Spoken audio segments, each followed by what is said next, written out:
blood leaves a sticky residue if cold water isn't applied first.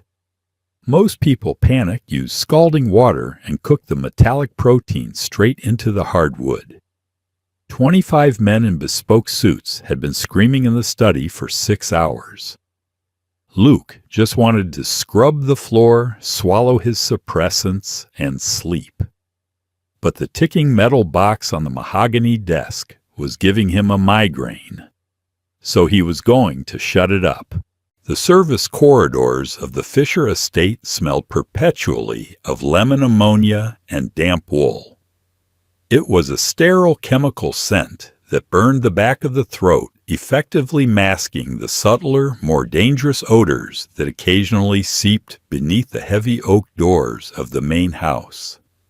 Copper, gun oil, the sharp ozone-heavy distress pheromones of grown men realizing they had made a fatal error. Luke Fisher wrung out his mop. His knuckles were cracked, the skin around his cuticles peeling from constant exposure to industrial-grade detergents. He dropped the heavy cotton head back into the yellow bucket. The water was already turning a cloudy grayish pink. Someone had tracked mud and something else. Something that coagulated across the imported Persian runner in the east wing. He leaned against the mop handle, closing his eyes for a fraction of a second. A dull, rhythmic throbbing pulsed behind his right eye. His lower back ached with a kind of deep-seated fatigue that didn't go away with sleep, only briefly paused. It was Tuesday. He had 3 more hours on his shift, and his suppressants were wearing off. Omegas weren't supposed to work manual labor. That was the societal consensus broadcasted on every medical talk show and printed in every glossy magazine. Omegas were delicate. They required soft environments, minimal stress, and the protective stifling blanket of an alpha's provision. Poverty, Luke had learned very early in life, did not give a single shit about secondary genders. He reached into the pocket of his gray cotton uniform, his fingers brushing against a foil blister pack. He popped out a chalky white pill and swallowed it dry. It scraped down his esophagus, leaving a bitter metallic taste on his tongue. Cheap suppressants didn't just mute an Omega's natural scent. In Luke's case, a subtle, muted note of bruised peaches and dry hay, they aggressively suppressed the entire endocrine system. They made him nauseous. They made his joints stiff. But they kept him employed, and they kept him invisible. In the Fisher household, invisibility was the only currency that mattered for the hired help. Ephraim Fisher ran the largest illicit import-export syndicate on the eastern seaboard. He was a ruthless, pragmatic alpha who demanded perfection and operated in a world of absolute violence. Luke didn't care about the Mafia politics. He didn't care about the smuggled shipments of weapons or the turf wars. He cared that the men in Ephraim's employ had a terrible habit of breaking very expensive things and bleeding on very porous surfaces. Fisher. Luke opened his eyes. The head housekeeper, Mrs. Gable, a severe beta woman with hair pulled back so tightly it looked painful, stood at the end of the corridor. "Yes, ma'am," Luke said, his voice raspy from the dry pill. "Drop the runner. They need you in the master study. Now." Luke frowned, a slight pull of his eyebrows. "The study, I thought Mr. Fisher was hosting a consultation." "He is. And one of the consultants just knocked over a pot of French press coffee and cut his hand on the shattered glass. It's on the antique rug. Mr. Fisher is furious. Get in there, clean it quietly, and get out." She turned on her heel, her sensible rubber-soled shoes squeaking against the linoleum.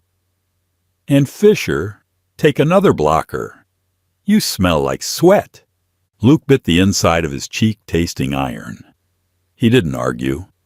He grabbed his caddy stocked with enzyme cleaners, a stiff-bristled brush, and heavy-duty paper towels and pushed his cart toward the grand foyer.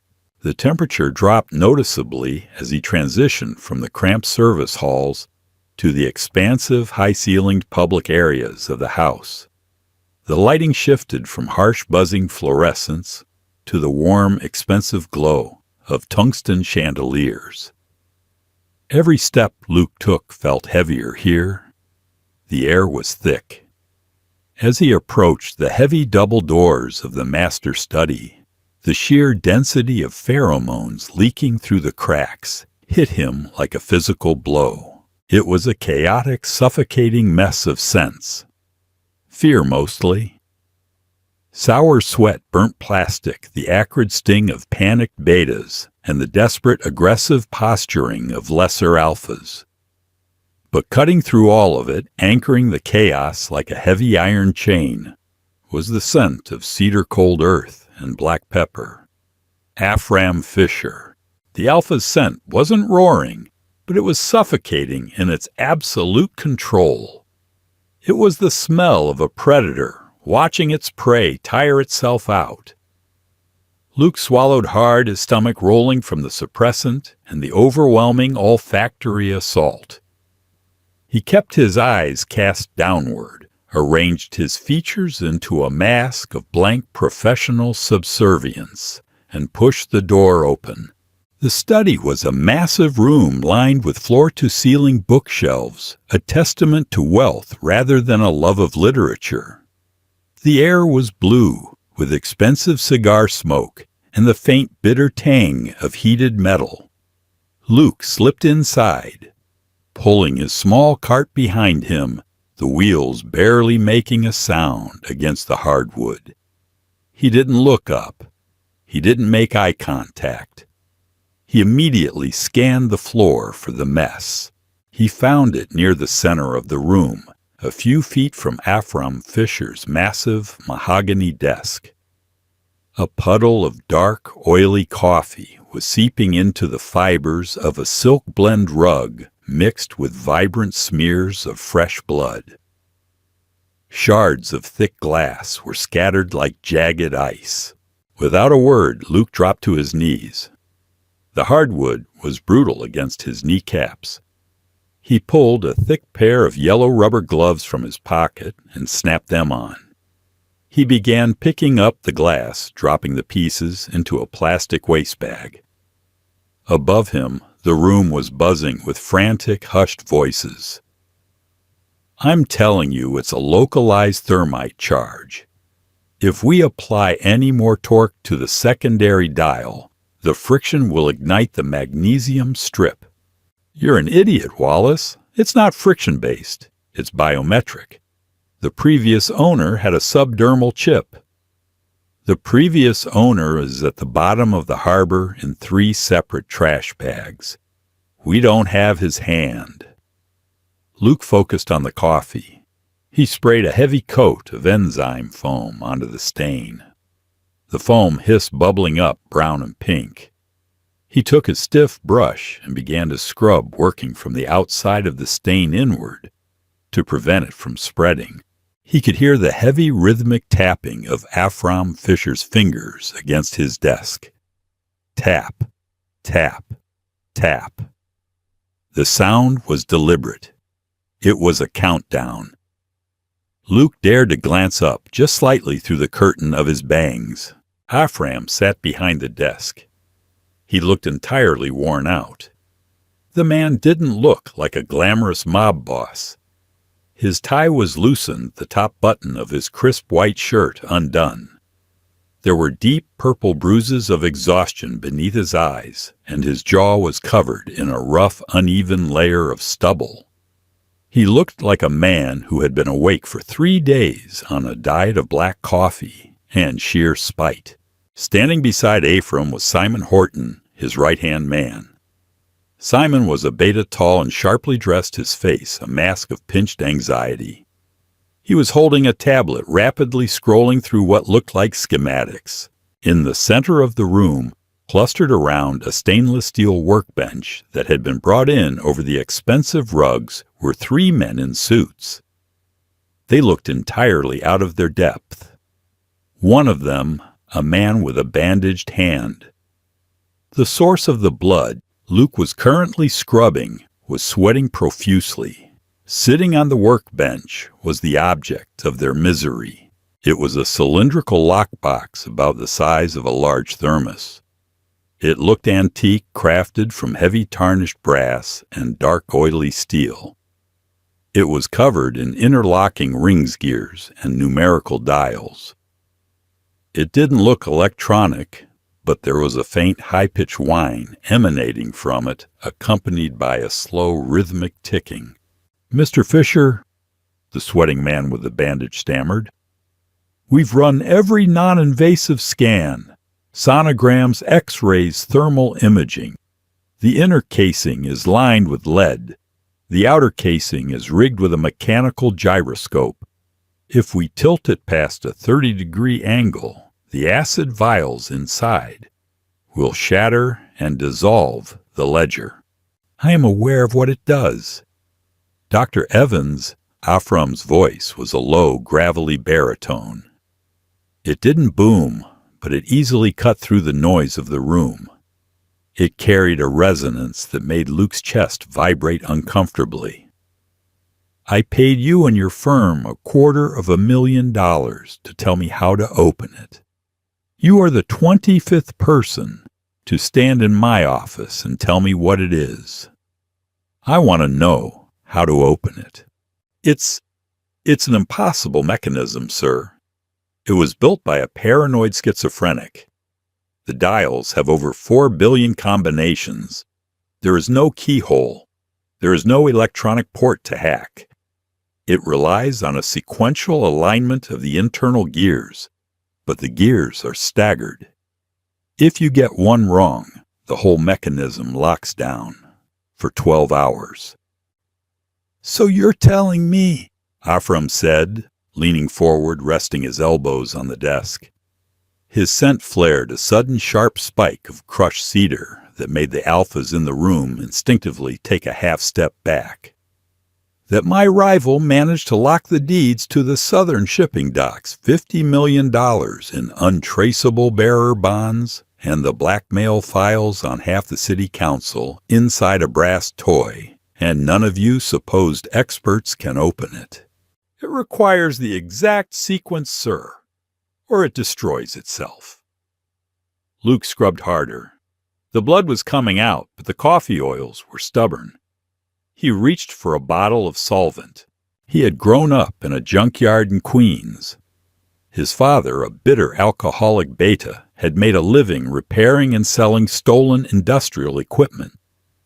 Luke had spent his childhood taking apart rusted gearboxes, jammed carburetors, and seized engine blocks. He understood metal. He understood tension. Metal didn't lie.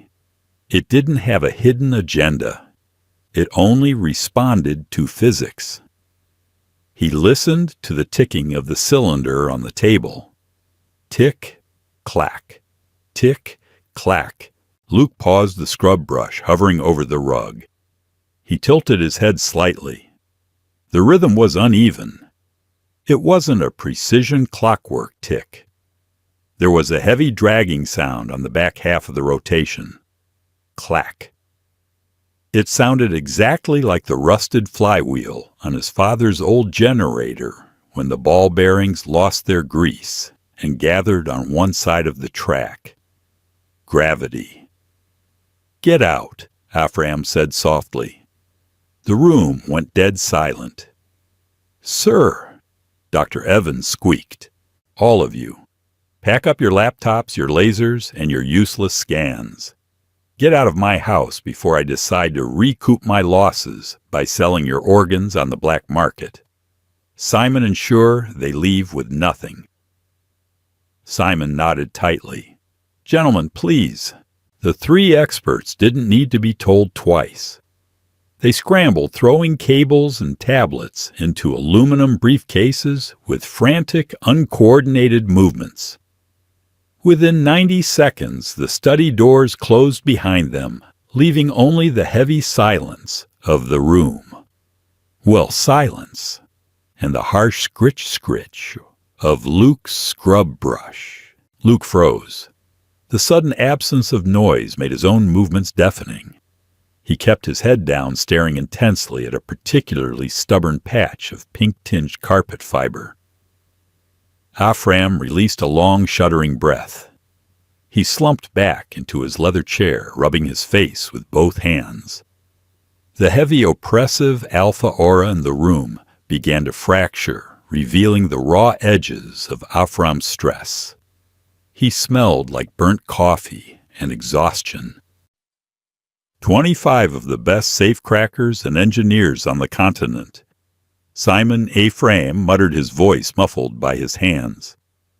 And I am looking at a paperweight that is going to cost me my control over the ports. We will find someone else, Afram, Simon said quietly. There are contacts in Europe. An old watchmaker in Zurich. We don't have time for Zurich. The council votes on the zoning laws in 48 hours. If I don't have those files by tomorrow night, the syndicate loses the South Side. Luke sat back on his heels. His knees were throbbing. The stain was gone, replaced by a damp, clean patch that smelled intensely of industrial solvent. He peeled off his yellow gloves, his hands sweaty and cramped. He reached for a clean rag to dry the area. Tick, clack. The sound grated against Luke's eardrums. It was such an obvious, stupid flaw. The experts had overthought it. They were looking for a digital sequence, a mathematical anomaly, a 4 billion to 1 combination. But the man who built it wasn't a computer. He was a paranoid flesh-and-blood human. Paranoid people didn't rely on memory for something this important. They built back doors. The heavy drag of the clack wasn't a gear turning. It was a weighted drop pin catching on a groove. It wasn't a combination lock at all. It was a gravity maze. Luke sighed. A quiet, exhausted, entirely cynical sigh. He was so tired. His feet hurt. His back hurt. The bitter taste of the suppressant was making him salivate unpleasantly. He just wanted to go to his tiny windowless room in the basement, put ice on his knees, and sleep. But as long as that box sat there, Afram Fisher was going to be in a foul mood, which meant the whole house would be on edge, which meant extra shifts and more spilled coffee. Luke stood up. His joints popped audibly in the quiet room. Afram dropped his hands from his face, his dark, bloodshot eyes locking onto the Omega standing in the middle of his study. For a second, the Alpha looked genuinely confused, as if he had completely forgotten Luke was there. Luke didn't shrink under the gaze. He was too tired for fear. He wiped his damp hands on the front of his coarse gray apron. Fisher. Simon said, his tone sharp a warning. You're done. Take your cart and leave. Luke didn't move toward his cart. Instead, he took 3 steps forward, closing the distance to the stainless steel workbench where the brass cylinder sat. The air in the room instantly turned hostile. Afram sat up straight, his posture rigid. The scent of cedar spiked, turning sharp and defensive. An Omega O servant was approaching a highly volatile, priceless piece of syndicate property. What are you doing? Afram's voice was dangerously low, a primal rumble that commanded obedience. Luke ignored him. He stopped at the edge of the table, looking down at the heavy brass cylinder. Up close, it smelled of old oil and the faint sulphurous tang of the thermite trap wired into its base. It's out of balance, Luke said. His voice sounded surprisingly steady, though raspy. It lacked the soft, deferential lilt expected of his caste. It was flat and tired. Afram stared at him. Excuse me. The counterweight. Luke pointed a blunt, cracked finger at the side of the cylinder. Your experts were trying to align the dials on an axis, but the casing is misaligned. Hear that dragging sound? The clack. Simon stepped forward, reaching out to grab Luke's shoulder. Fisher stepped away from the table immediately. If you tilt that... I'm not going to tilt it, Luke snapped, swatting Simon's hand away. It was an incredibly stupid, insubordinate move. You didn't strike a beta enforcer. You certainly didn't do it in front of the alpha boss. Afram's eyes widened slightly. Luke reached into the deep pocket of his apron. Simon's hand snapped to the holster at his waist, drawing his sidearm in a fluid, practiced motion. Hands out of your pockets! Luke pulled his hand out. He was holding a solid wood brass-capped handle of a heavy feather duster. It was essentially a short, blunt club. Before Simon could shout, before Afram could stand, Luke raised the wooden handle and brought it down hard, violently striking the side of the brass cylinder. Clang! Christ! Simon shouted, diving backward, expecting the thermite to blow the room apart. Afram flinched, bracing himself against the desk, his jaw locked tight. No explosion came, no fire, no smoke. Luke didn't pause. The strike had temporarily jammed the weighted drop pin inside the casing. With the pin suspended by the kinetic shock, Luke grabbed the base of the cylinder with his left hand and the top dial with his right. He twisted them in opposite directions with a harsh, violent wrenching motion. It required more strength than he comfortably had his shoulders screaming in protest as he forced the rusted metal to grind against itself. There was a sickening crunch of metal bypassing its intended track. Then a perfectly smooth musical click. The ticking stopped. The high-pitched whine died instantly. A seam appeared down the side of the solid brass casing. With a soft hiss of depressurization, the cylinder popped open like a clam, the heavy sides folding down onto the steel table. Sitting perfectly intact in the velvet-lined center was a small black USB drive and a stack of folded yellowed paper. Luke exhaled through his nose. He dropped the duster handle back into his apron pocket. He looked at his hands. He had left a smudge of cleaning solvent on the polished brass. He wiped it off with his thumb, irritated by his own sloppiness. The silence in the study was absolute. It was thick, heavy, and profound. Simon was still half-crouched behind a leather armchair, his gun pointed uselessly at the ceiling, his mouth slightly open. Afram Fisher was frozen. He was staring at the open cylinder, then slowly, very slowly, raised his eyes to look at the Omega standing in front of it. The Alpha's dark eyes were unreadable, tracking the dull, exhausted slump of Luke's shoulders, the messy apron, the cracked hands. The oppressive, choking scent of cedar and ozone in the room suddenly shifted.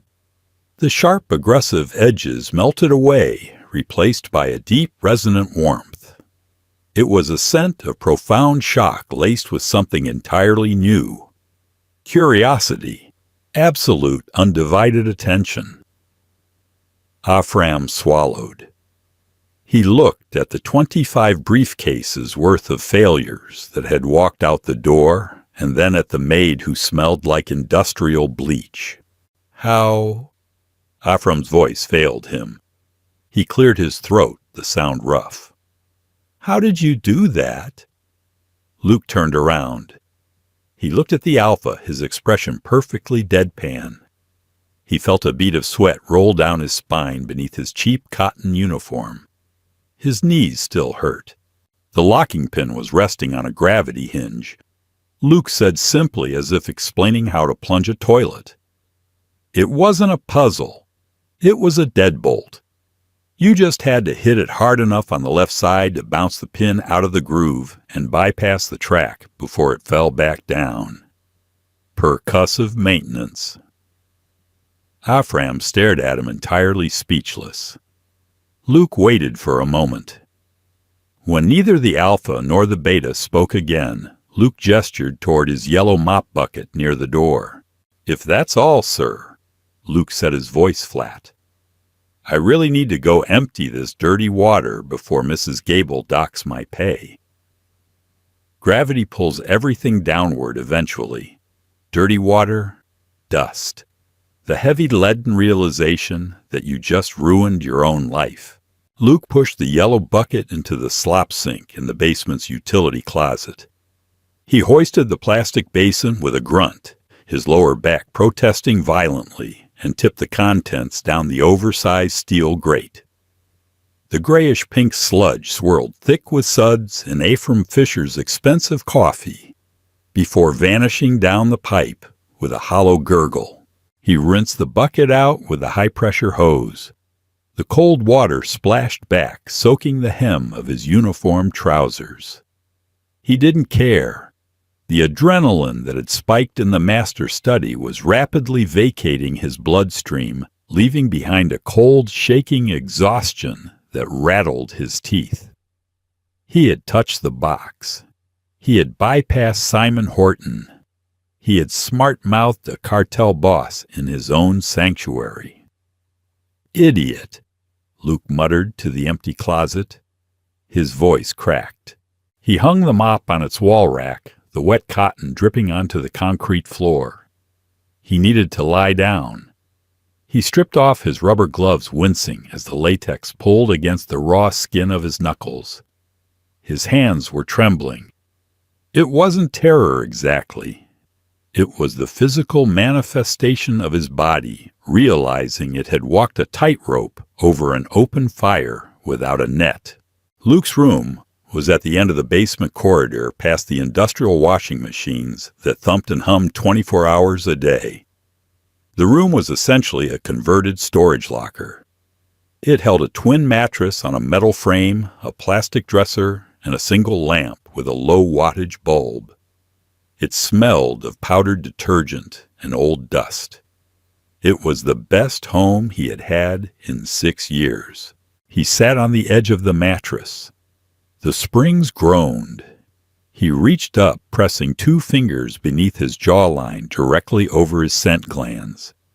They felt tight, swollen. A dull ache radiated up into his ears. Suppressants were chemical blunt instruments. They worked by artificially mimicking a stress-induced hormonal crash, convincing the body that the environment was too hostile to produce pheromones. But a massive spike in adrenaline, like for instance smashing a bomb-rigged puzzle box in front of a Mafia. Dawn burned through the chemical barrier. Luke could smell himself. The faintest trace of bruised peaches turning slightly sour with anxiety. He reached under his mattress and pulled out a battered metal tin. Inside were 3 more chalky white pills.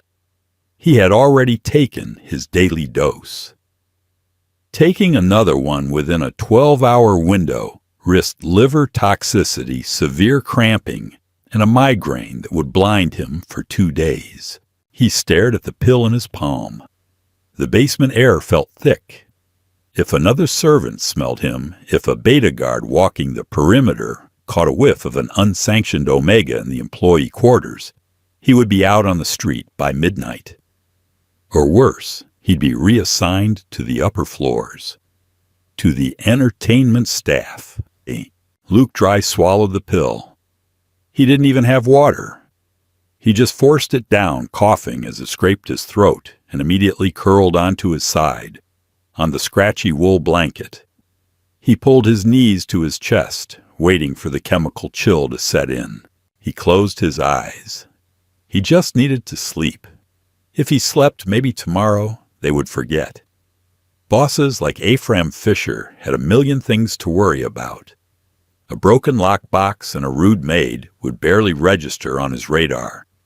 He would take his files, secure his ports, and forget Luke existed. That was the rule of the wealthy.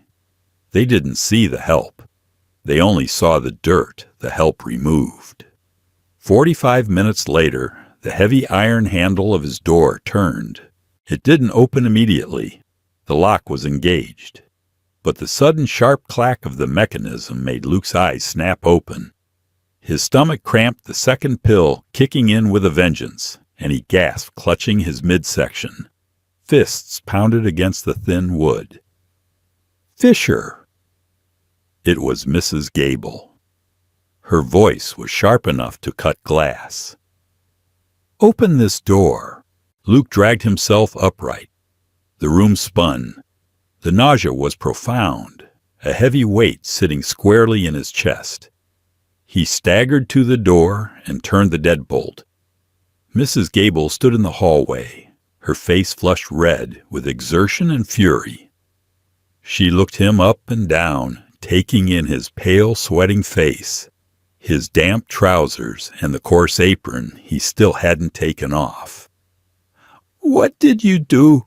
she hissed, grabbing him by the bicep. Her grip was punishing. "I cleaned the rug," Luke mumbled, trying to pull his arm away. "I got the stain out." "Don't lie to me. Mr. Horton just came down here. The underboss Fisher. Down here in the laundry wing." She looked genuinely horrified by the concept. "He told me to bring you back upstairs immediately." Luke's heart did a slow, painful rollover. "I'm off the clock in 20 minutes. Mrs. Gable stared at him as if he had just spoken in tongues. "You are off the clock when Mr. Fisher says you are. Fix your hair. Tuck in your shirt. Walk." She didn't give him time to splash water on his face or brush his teeth to mask the metallic smell of the suppressants. She simply marched him down the long, echoing corridor, up the service stairs, and back into the suffocatingly opulent air of the main house. Every step felt like walking to a firing squad. His joints ached from the double dose. The harsh tungsten light of the grand foyer burned his eyes. He kept his head down, staring at the toes of his cheap black work shoes. They stopped outside the master study. The heavy double doors were closed. "Stand up straight," Mrs. Gable ordered in a frantic whisper. She swatted at a piece of lint on his shoulder. "Do not speak unless spoken to. Do not look him in the eye. If he fires you, you pack your bags and leave through the kitchen. Do you understand me?" "Yes, ma'am," Luke said softly. Mrs. Gable knocked twice. "Come in," a voice rumbled from the other side. Mrs. Gable opened the door, pushed Luke inside by the small of his back, and pulled the door shut behind him with a definitive, isolating click. The room had changed. The chaotic mess of cables, thermal scanners, and desperate men was entirely gone. The stainless steel workbench had been folded up and removed. The antique rug, still faintly smelling of Luke's enzyme cleaner, lay pristine over the hardwood. Simon Horton stood by the floor-to-ceiling window, looking out into the darkened estate grounds. He had his suit jacket off his shoulder holster stark against his white shirt. He didn't look at Luke. Ephraim Fisher was sitting in a deep leather armchair by the unlit fireplace, a crystal tumbler of amber liquid loosely held in his hand. The brass cylinder, now neatly in two pieces, rested on the low mahogany table between him and the empty armchair opposite. The USB drive and the yellowed papers were gone. The air in the room was completely different. The aggressive, suffocating ozone of an alpha defending his territory had evaporated. Instead, the study was saturated with a thick, heavy warmth. It was the pure distilled scent of cedar and aged bourbon. It wasn't a threat. It was a blanket. It was an alpha's natural instinctual response to a stressed omega in their vicinity, a biological attempt to soothe, to calm, to claim the space as safe. It made Luke's skin crawl. He hated the scent. He hated what it did to his nervous system. Even through the double barrier of his suppressants, he could feel his heart rate trying to slow down his tense muscles, trying to involuntarily uncoil. His biology was betraying him, whispering that this predator was a protector. Luke bit the inside of his cheek hard, using the sharp sting of pain to cut through the pheromone fog. He stood frozen just inside the doorway, his hands clasped behind his back. Ephraim took a slow sip of his drink. His dark eyes locked onto Luke. He didn't look exhausted anymore. He looked intensely, uncomfortably alert. "Come here, Luke," Ephraim said. The gravelly baritone was pitched low smooth. Luke didn't move. He noted with a spike of irritation the use of his first name. Servants were last names. Fisher. Using his first name breached the professional wall. It made him a person. He didn't want to be a person in this room. "Sir Mrs. Gable mentioned my shift." "I told you to come here." Ephraim repeated, his voice not raising a fraction of a decibel, yet suddenly carrying the crushing weight of absolute authority. Luke swallowed the bitter taste in his mouth. He walked forward, his cheap shoes silent on the rug, and stopped 5 feet away from the coffee table. He kept his gaze fixed on the broken brass cylinder. Ephraim leaned forward, resting his forearms on his knees. The tumbler of whiskey dangled loosely from his fingers. He studied Luke with the kind of clinical obsessive focus a jeweler uses to examine a flawed diamond. He took in the pallor of Luke's skin, the dark circles under his eyes, the harsh frayed edges of his gray uniform collar. Ephraim's gaze dropped to Luke's hands, still clasped firmly behind his back. "Show me your hands," Ephraim commanded softly. Luke's jaw tightened. "They're dirty, sir." "I didn't ask for their condition. I asked to see them." Reluctantly, Luke brought his hands out from behind his back and held them out palms down. They were a disaster. The knuckles were raw and red from the bleach. The cuticles were cracked. There was a fresh thin slice across his right index finger from picking up the shattered French press. They were not the soft, manicured hands of an Omega. They were the hands of a machine. Ephraim stared at them for a long, silent moment. The cedar scent in the room thickened, taking on a darker protective note. "You hit a thermite-rigged locking mechanism with a feather duster," Ephraim said. His tone wasn't angry. It was almost conversational, lined with a profound sense of disbelief. "I bypassed the gravity pin," Luke corrected flatly.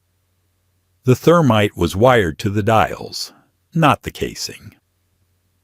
"And how did you know that because a mechanical trap needs kinetic energy to spark. The dials generate friction. The casing is just brass." Luke finally looked up, meeting Ephraim's eyes. It was a fleeting, cynical glance. "Also, the guy who built it was a drunk. You could hear the uneven cast in the metal. He wouldn't have bothered wiring the secondary plates. Too much work." Simon scoffed from by the window. "You're a maid. You change bed sheets. You don't know anything about mechanical engineering." Luke shifted his weight, his knees throbbing. "My father ran a chop shop in Queens. I spent 12 years taking apart stolen catalytic converters and filing off VIN numbers. I know when a piece of metal is lying." Ephraim held up a hand silencing Simon without looking at him. His eyes never left Luke's face. 25 experts, Ephraim murmured almost to himself. Engineers with doctorates, safecrackers who work for the federal government. They sat in this room for 6 hours and told me it was impossible. And you solved it in 60 seconds because you listened to a rattle. "I just wanted the ticking to stop," Luke said. It was the most honest thing he had said all day. "It was giving me a headache, and you are going to make us stay late to clean up the stress sweat." Ephraim blinked. For a fraction of a second, the cold, pragmatic mask of the syndicate boss slipped. A sharp huffing sound escaped his chest. It took Luke a moment to realize it was a laugh. It was a dark, incredulous sound that felt entirely out of place in the heavy air of the study. "You did it because the ticking annoyed you," Afram repeated, shaking his head slowly. He set the crystal tumbler down on the table. The ice clinked sharply. He stood up. Luke immediately took a half-step back, his body bracing for an impact. Afram stopped.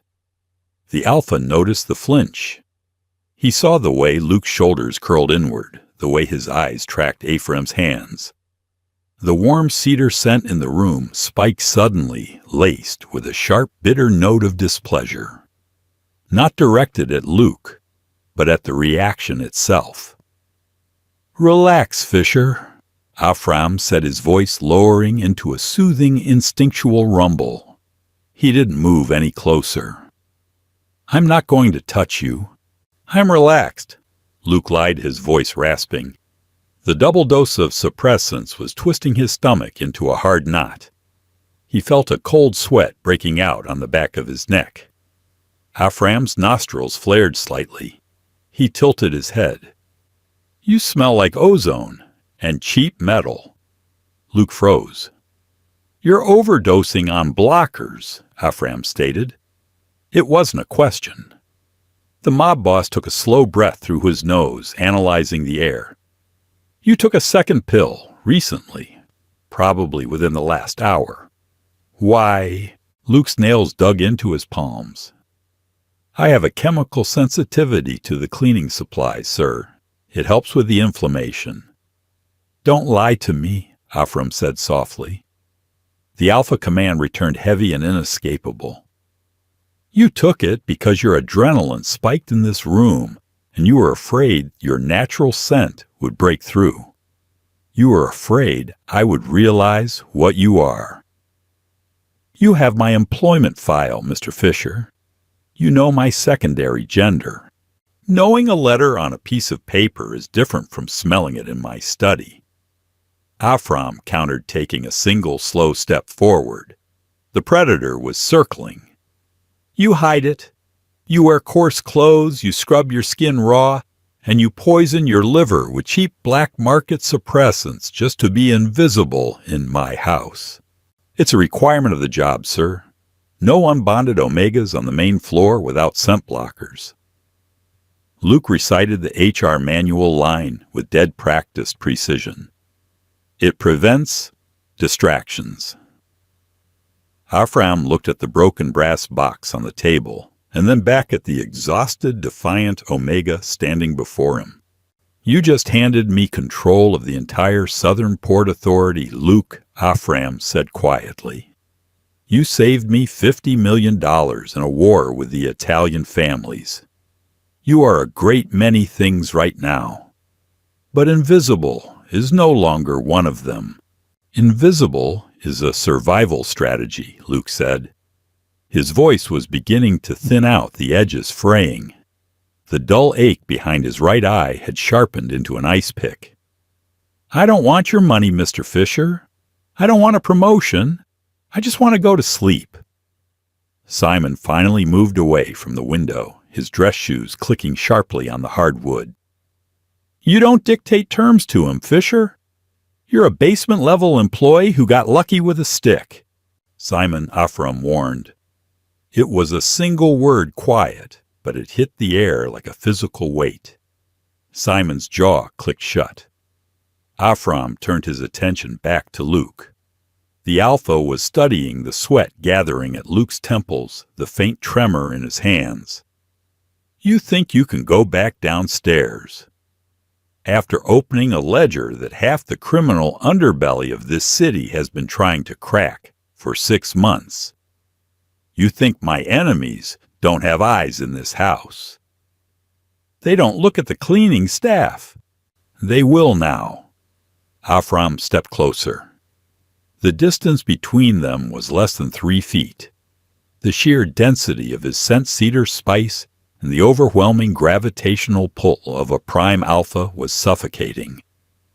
You just proved you have a mind that 25 experts couldn't match. Do you really believe I'm going to let you go back to scrubbing toilets? I'm a good cleaner, Luke muttered. It was a stupid thing to say, but his brain was misfiring. The second suppressant was aggressively metabolizing in his liver. A wave of profound cold nausea washed over him. He locked his knees to keep from swaying. You're a liability downstairs, Ephraim stated plainly. If a rival family realizes a stray Omega in my laundry room knows how to bypass biometric and mechanical deadlocks, they won't try to hire you, Luke. They'll put a bag over your head while you're emptying the trash, drag you to a warehouse, and break your fingers until you open their vaults. Luke stared at the center button of Ephraim's shirt. The room was tilting by 3 degrees. The high contrast edges of the bookshelves were bleeding into the shadows. You're trying to scare me. I am stating facts. Ephraim's voice dropped another octave, sensing the physical distress radiating from the Omega. You don't understand the world you just inserted yourself into. I hit a box with a stick. Luke breathed a bead of cold sweat running down his spine. That's all. And the box contained the keys to a $50 million empire. Ephraim finally reached out. He didn't grab Luke. He simply rested his large, warm hand against the side of Luke's neck, his thumb pressing lightly over the erratic, fluttering pulse point just beneath the jaw. Luke flinched a full-body jerk, but Ephraim's grip tightened just enough to anchor him. The Alpha's skin was dry, calloused, and radiating an immense, steady heat. It felt like standing too close to a furnace. Your heart rate is 140, Ephraim murmured, his brow furrowing. The scent of bruised peaches, usually buried under layers of bleach and chemical paste, was leaking through the cracks in Luke's sweat. It was sour with pain. You are actively poisoning yourself. I'm fine, Luke choked out, trying to pull away. He couldn't. His legs felt like wet sand. Simon. Ephraim barked, his eyes never leaving Luke's pale face. Call Dr. Harris. Tell him to get to the guest wing. Now. Ephraim, he's just an... If you finish that sentence with Omega or Maid, I will throw you through that window. Ephraim snarled a sudden violent flare of alpha dominance that rattled the crystal decanter on the desk. Call the doctor. Simon snatched his phone from his pocket and stepped into the hallway. Luke's vision grayed out at the edges. The pain in his stomach was no longer a dull knot. It felt like swallowing a handful of hot dimes. The suppressants were crashing his endocrine system. His body, desperate to flood the room with distress pheromones, was fighting a losing battle against the toxic chemicals blocking his glands. Let go of me, Luke slurred. His hands, raw and shaking, pushed against Ephraim's chest. The fabric of the Alpha's bespoke vest was smooth, expensive wool. It felt alien against Luke's cracked skin. Stop fighting. You're going into shock. Ephraim didn't wait for Luke's permission. The Alpha moved smoothly, slipping one arm behind Luke's knees and the other around his back, lifting him off the ground as easily as picking up a coat. Luke let out a panicked, breathless noise. Being carried was the ultimate humiliating surrender of an Omega. It was biological defeat. He twisted, trying to kick his legs, but Ephraim clamped him tight against his chest. Stop! Ephraim commanded, his voice a low, vibrating rumble that vibrated straight through Luke's ribcage. It wasn't a threat. It was a biological imperative. A heavy, sinking blanket of alpha authority designed to force an Omega's nervous system to submit. Luke hated it. He hated the way his body instantly betrayed him, his muscles going slack, his lungs taking a deep, involuntary breath of the cedar-heavy air. The sheer exhaustion of the day, combined with the chemical toxicity in his blood, finally broke his resistance. His head fell back against Afram's shoulder. "I'm going to throw up on your shoes," Luke whispered miserably, his eyes sliding shut. "I have other shoes." Afram replied, his voice uncharacteristically tight as he carried the unconscious Maid out of the study. The first thing Luke registered was the absence of sound. The basement of the Fisher estate was never quiet. It vibrated with the constant heavy hum of the industrial water heaters, the rhythmic thud of the washing machines, and the distant muffled shouting of the kitchen staff. Here there was nothing. A thick insulated silence that felt heavy against his eardrums. The second thing he registered was the texture against his skin. It wasn't the scratchy, pill-covered wool of his basement blanket. It was cold, incredibly smooth and light, silk and high-thread count Egyptian cotton. Luke opened his eyes. The light in the room was dim, filtering through heavy blackout curtains. He was lying in a bed the size of a small raft. The mattress swallowed him perfectly. He blinked slowly, trying to clear the sluggish fog from his brain. He moved his right arm and felt the tug of medical tape. An IV line was taped to the back of his hand, a clear tube snaking up to a bag of fluids hanging from a metal stand beside the bed. He took a breath. Panic hit him instantly. He didn't smell like bleach. He didn't smell like detergent. He smelled like himself. The harsh metallic barrier of the suppressants was gone. His natural scent bruised peaches, dry hay, and a faint nervous underlying note of rain was blooming freely in the room.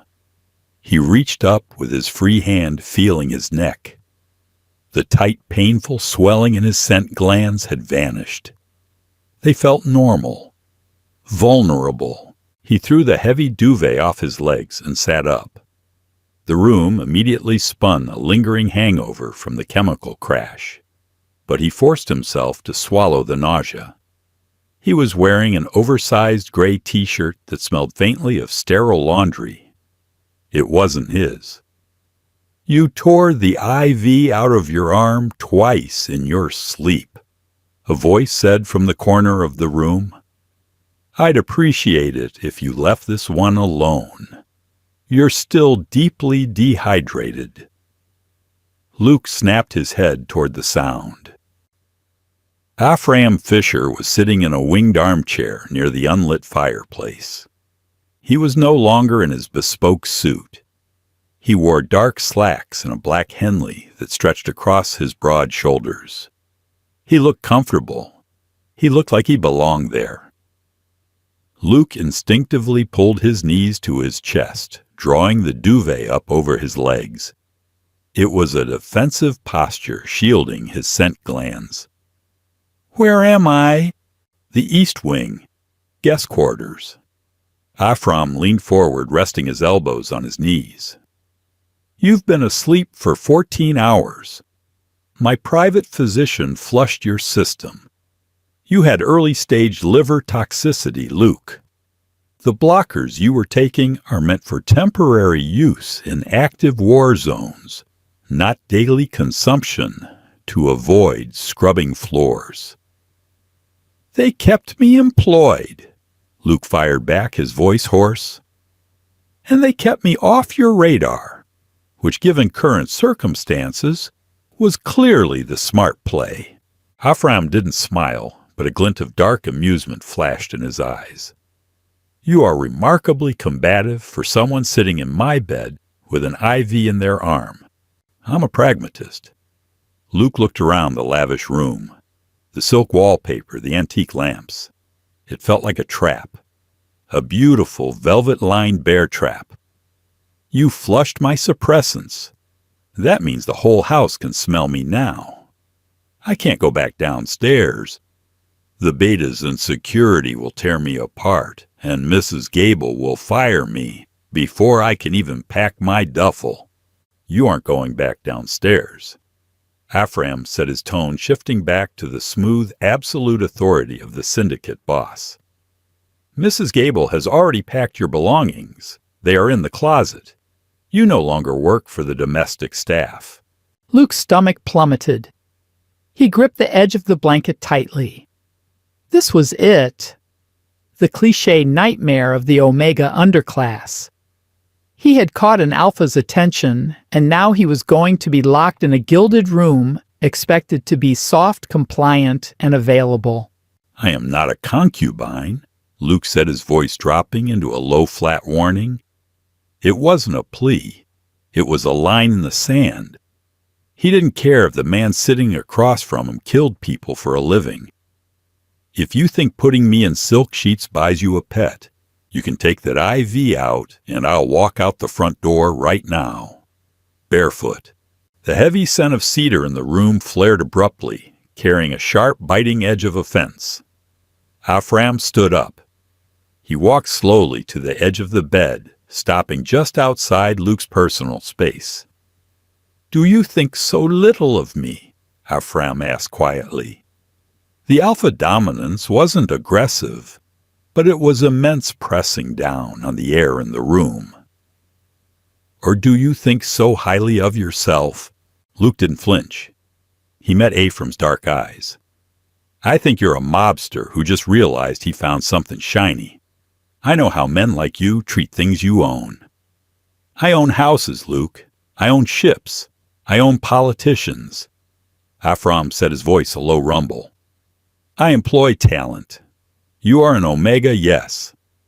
But you are also the only person in a 500-mile radius who understood the mechanics of a dead man's paranoia. I don't need a pet in my bed. I need a mechanic in my vault." Luke blinked, the tension in his shoulders faltering for a fraction of a second. "What?" "Simon is an excellent enforcer. My accountants are brilliant liars. But none of them understand how things are built. They only know how to break them or buy them." Ephraim pointed a finger at the brass lamp on the bedside table. "I have safe houses with biometric locks failing. I have imported cargo containers rigged with tripwires that my men keep accidentally triggering.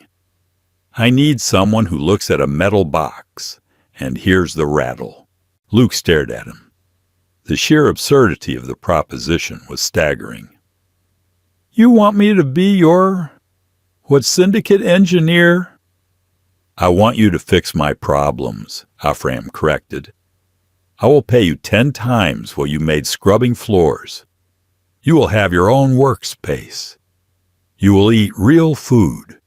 You will sleep in a real bed, and you will never swallow another black market poison pill as long as you live under my roof." Luke looked down at his hands. The raw red bleach burns were covered in a thick layer of medical ointment. They didn't hurt for the first time in months. He looked back up at Ephraim, his cynic's mind immediately looking for the catch. "And if I refuse?" Ephraim's expression didn't change. "You won't, because you are a pragmatist, and because you know out there you're a target. In here, you're under my protection." "Protection looks an awful lot like a cage," Luke murmured. "It's only a cage if you try to leave," Ephraim replied smoothly. He turned toward the door. "Rest, Luke. Dr. Harris will be back to remove the IV in an hour. Tomorrow I'll show you the armory." The heavy oak door clicked shut, leaving Luke entirely alone in the suffocating luxury of the room, listening to the slow, steady drip of the saline bag. Grease stains are entirely different from blood stains. Blood requires cold water and enzymes. Grease demands heat and friction. Luke sat cross-legged on the concrete floor of the underground armory, a heavy canvas drop cloth spread beneath him, rubbing a rag coated in mineral spirits over his knuckles.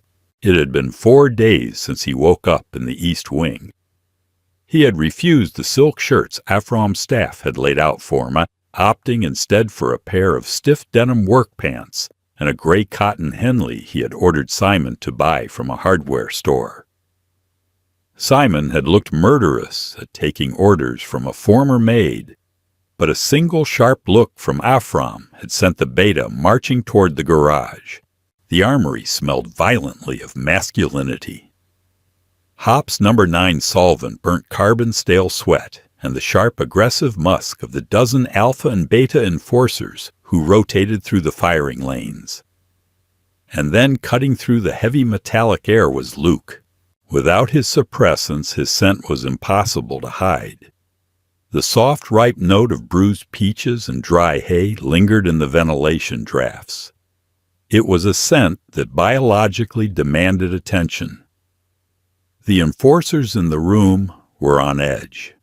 They dropped magazines, missed their targets, and kept throwing harsh, confused glances toward the corner where the Omega was dismantling a seized biometric lock from a smuggled crate of munitions.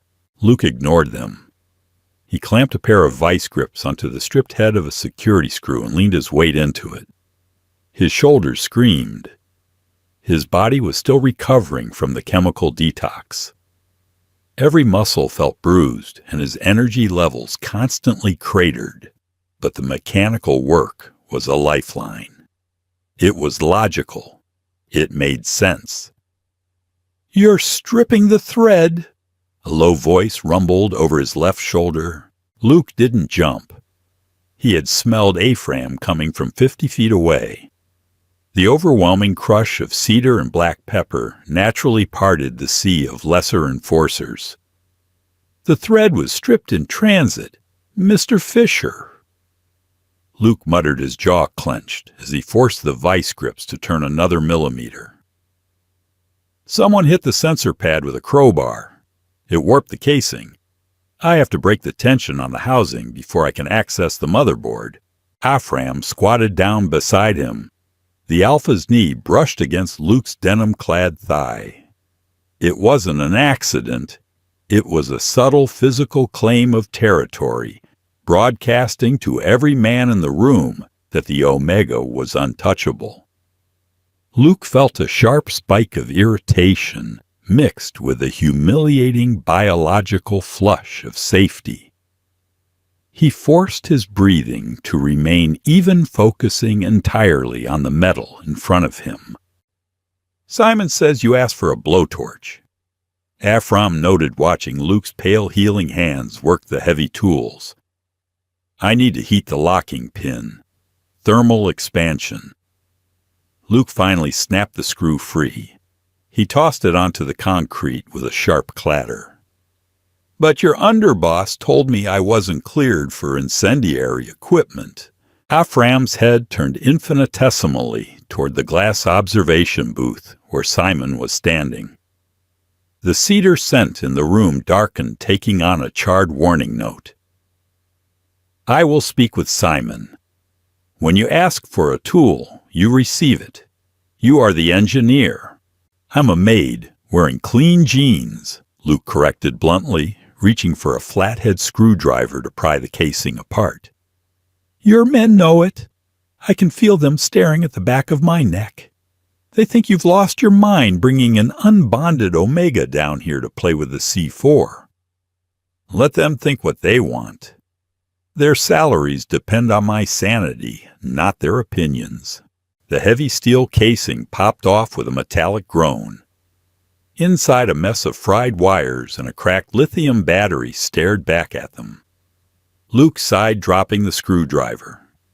He wiped his forehead with the back of his wrist, leaving a smear of black grease above his eyebrow.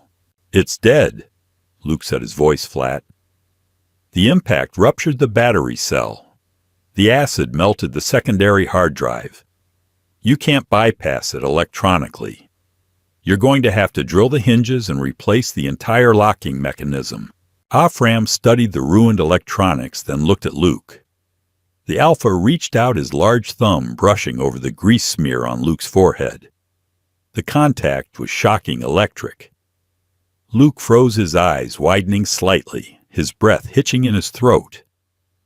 Afram's thumb was calloused, but the pressure was incredibly light. "You have grease on your face."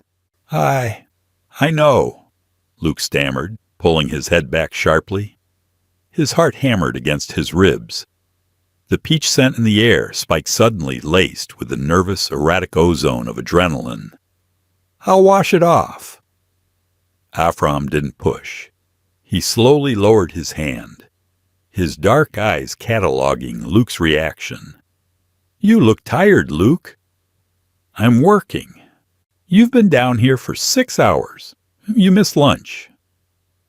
Afram stood up his massive frame, casting a long shadow over the canvas dropcloth.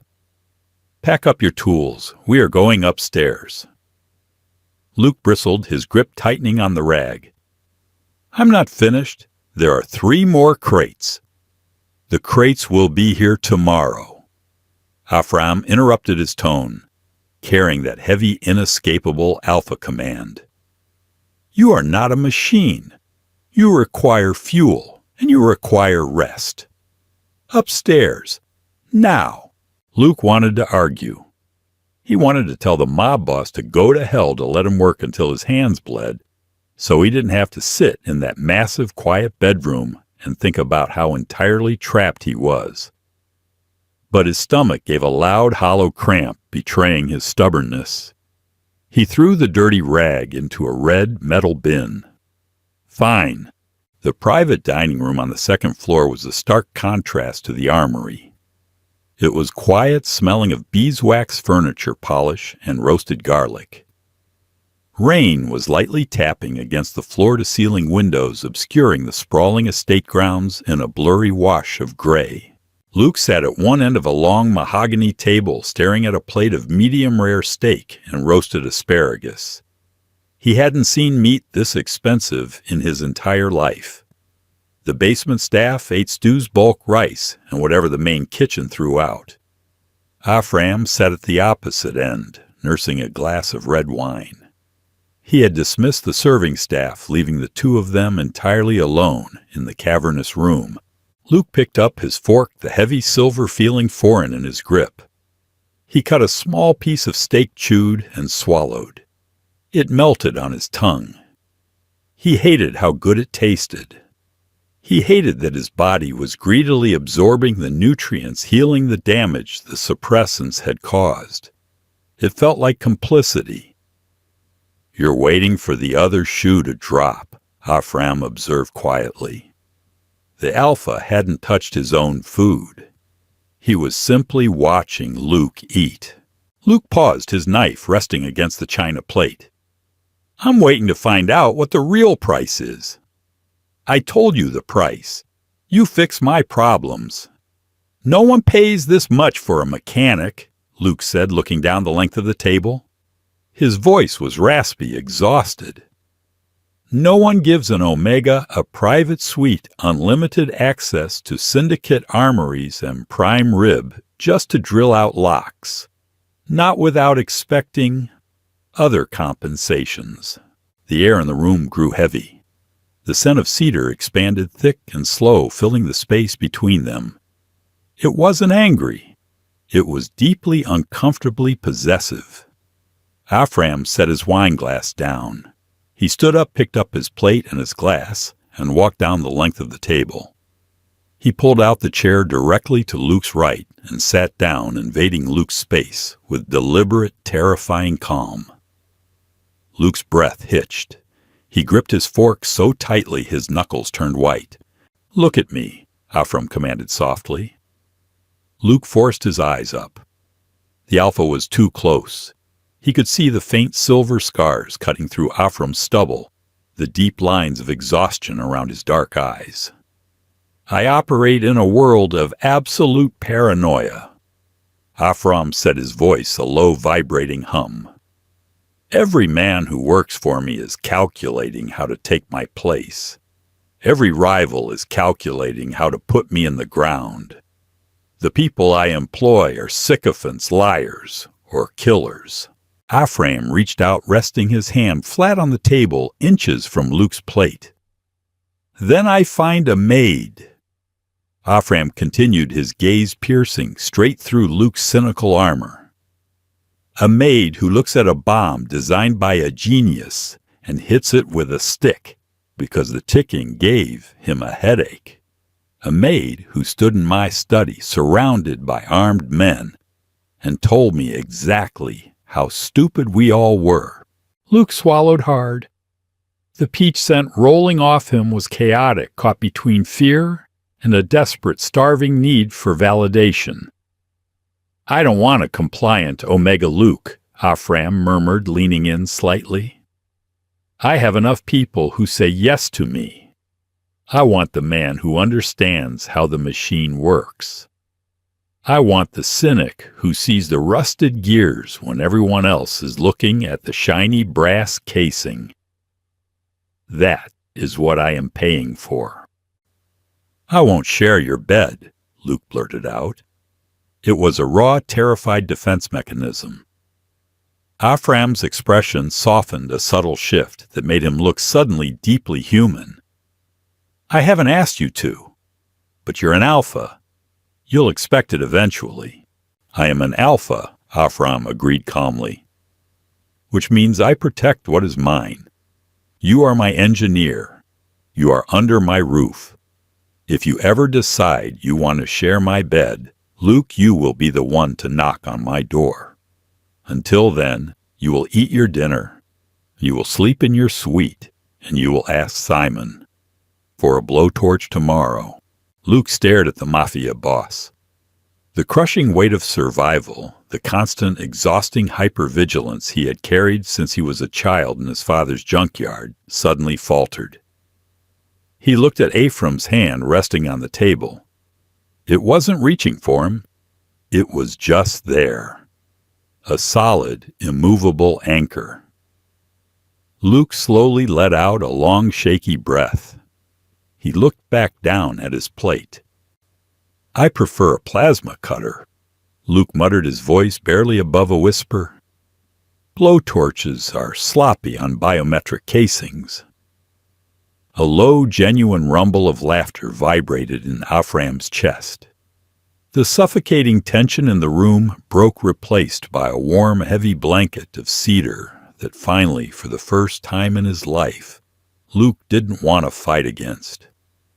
A plasma cutter it is, Afram said, picking up his fork. Luke took another bite of his steak. The gilded cage was still a cage, but as he chewed the expensive meat and listened to the rain against the glass, he realized that for the first time he held the keys. Did Luke make the right choice? Trading his mop for the Mafia's armory? Or is he stepping into a trap he can't dismantle? If you loved this slow-burn tension, the clash of raw mechanics against alpha authority and an Omega who refuses to bow, hit that like button right now. Drop a comment below telling us your favorite moment between Luke and Afram. Don't forget to share this video with your fellow Omegaverse fans and subscribe for more deeply grounded, intense audio dramas.